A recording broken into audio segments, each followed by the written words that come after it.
habeen ay falxun ku kaxaysay ayay ila soo hadashay dabadeed waxay igu tiri haddii aad ogolaan weydo amaba aad ii diido amaba been aad ii sheegto. qisadani waa dhab waxaana inala wadaaga wiil ka gaabsada magaciisa oo ku nool dalka Jabuuti. wuxuu yiri qalbi jabay miyaa qosol lagu dhayaa qowl la yirina miyuu qadar baajiya. haddaba intaanan qisada wiilkan idiin soo baahin waxaan daawadayaal idinkaga cudur daaranaynaa hakad ku yimid barnaamijyadii iyo qisooyinkii joogtada ahaa ee aad kala socon jirteen janalkan Aayaha Nolosha TV cillado jiray aawadood. hase ahaatee waxaan idinkugu bishaareynayna in xal loo helay cilladihii jiray sidii caadiga ahaydna aad la socon doontaan qisooyinkii iyo sheekooyinkii taxanaha ahaa ee ka bixi jiray janalkan Aayaha Nolosha TV. haddaba aan markaan idinku celiyo dhibanaha jacayl ee reer Jabuuti oo caawa si geesinimo leh inoola wadaagay qisadiisa jacayl. waana u muhiim fikradihiina inaad ugu reebtaan qaybta commentiga. waa kan isagoo ka sheekeynaya wuxuu yiri waxay sidaa ahaataba jacaylku digniin ma leh. Assalaamu calaykum waraxmatullaahi wabarakaatuh. horta waxaan halka ka salaamayaa bahda Aayaha Nolosha TV. waxaan kaloo ka salaamayaa asxaabta channelka ku xidhan Aayaha Nolosha TV iyo sida sharafta leh ee ay noola qaybsanayaan fikradahooda. waxaasoo dhan aan kasoo gudbo waxaan noolnaa Aayaha Nolosha TV. waan idin salaamay salaanka iyo laabta kasoo gooday. waxaan odhan lahaa amaba aan inigala qaybgalaa amaba aan jeclaan lahaa ina aad ila wadaagtiin qiso yar oo igu dhacday aniga sanadku markuu ahaa 2017. waxay sheekadu igu dhacday aniga oo qariib ah amaba waxaan ku yiri wadanku qariib ah. waxa aan anigu markii hore aan ka yimid amaba aan geli jiray dalka loo yaqaan Jabuuti amaba wadanka Jabuuti gaar ahaan xaafada Kaartisiis. waxa aan u yimid xaga bixii 2017 bishii 9aad baan yimid magaalada Boorame. waxaan sida ahaataba Boorame cid kama aqoon cid kama garanay. waxa sida ahaataba gabadh aan iska barano gabadh aan inkastoonan aniga ayna igu jirin yaa wax jacayl amaba wax sheekaysiya oonan aanan niyadaba u hayn ayaa waxa dhacday inay gabadh isbarano amaba ay igu tiraado walaal wiilka sidaas baa jirta yaa hebelo walaal sidaas baa jirta. markaas madii la qaybsamaysaa amba maya.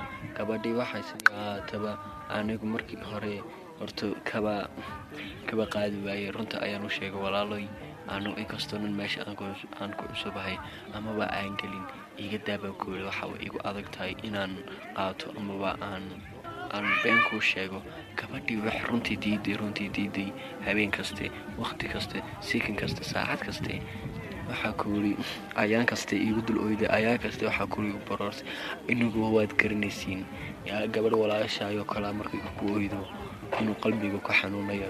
waxa sidii ahaataba gabadhii way habeen ku hay'adii aan ku yiri waxa dhacday inay waqti kaste ma jirtay seekin kaste saacad walba waxa ku yiri daqiiqada kaste ay ma jirtay misana ay soo qaraaci jirtay. waxay sidii ahaataba gabadhii habeenada kamida adugu habeenkii sanadka cusub ee 18 uu soo galay ayaan gabadhii amaba waxa ku yiri wax run aan runta u sheegan ku yiri walaaloy kulama sii wadi karo jacayl beenana. waxaan ku yiri hadda diyaar uma yihi soo xad garatay ma iga daaba ku yiri walaal intaan ku dhugoyn lahaa adiga oo gayaanka mid kale ka raadsada ayaa dhaantaba ku yiri. sidii ahaataba gabadhii diiday isku dayday inay nabsadeeda halis ay geliso isku dayday inay waxa ku yiri ay gabadhii iswaxyeelayso. waxay sidii ahaataba habeen ay falxun ku kaxaysay ayay ila soo hadashay dabadeed waxay igu tiri haddii aad ogolaan weydo amaba aad ii diido amaba been aad ii sheegto yaa waxaan samaynayo aroorta baad maqlay aniga oo dhakhtarka yaala. waxay sidii ahaataba anigu kamaan gurin amaba kama qaadin inkastoonan hadalkayga aan run u qaatay haddana waxaan ku yiri wax yar oo adayga igu jiray. sidii waxay ahaataba telefoonkii gabadha waan ku baqtiyay waanan ku jaray waanan iska xiray. aroortii haba sugaba habeenkii waxa ku hurdamayay manasa aan jeesanayaa. waxa dhacday gabadhii inay inaan aroortii waxa ay sheegaysay xalay amaba habeenkii waxay sheegaysay inaan aroortii maqlo. waxaa dhacday in layla soo hadlo laygu idhaahdo lambarkii ugu dambeeyey qofka soo wacaysa waa adiga, gabadhiina ee dhakhtar bay ku jirtaa, isna halkaas iyo halkaa baan ka helnay.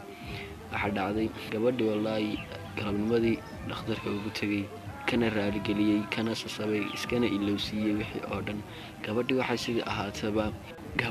sidii ahaataba nacaybkii aan u qabay wuxuu isugu bedelay jacayl, nacaybkii xaddaafkii jacayl xaddaafuu isku bedelay. gabadhii waxay sidii ahaataba habeen kaste waxaan ku idhi waqti kaste farxad, waxaan ku idhi inay nolol kale iga maqan tahay bamaan moodeyn, inay qof kale iga maqan tahay bamaan moodeyn, inay nafsadayda keliyaata igu jirta xitaa ismaan moodeyn.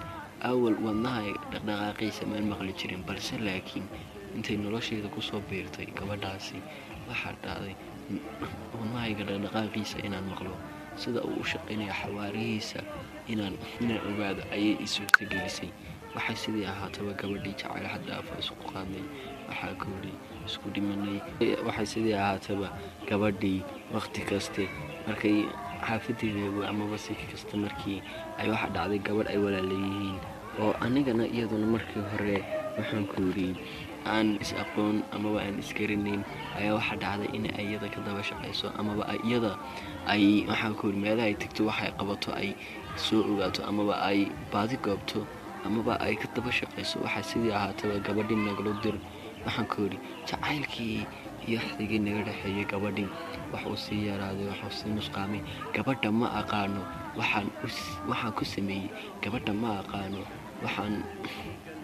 wax ay iiga tabanayso oon ahayn keliyata mooyaane inaan axdi iyo jacayl wada galnay mooyaane gabadhaas ma ogi wax kaloo aan ku sameeyey. waxay sidii ahaataba sanadkii adoo 18 dabayaaqadiisii habeenada ka mid ahaa oo sanadka 2018 waxaan ku idhi bishii 12aad 20keygii ayaa waxa dhacday inay isoo qaraacday oyna igu tidhi saaxiib wixii hore iska ilow, jacaylkii iyo axdigii wixii naga dhexeeyna bartaa ha noogu joogo, bartaana walaal noogu jooji. bal keliyata waxa aan kaa codsanayaa amaba kaa dalbanayaa inaad 7 lambar iyo amaasiiso, inaanad isoo qaraacin, inaanad mar dambe aan hadalkaaga maqlin.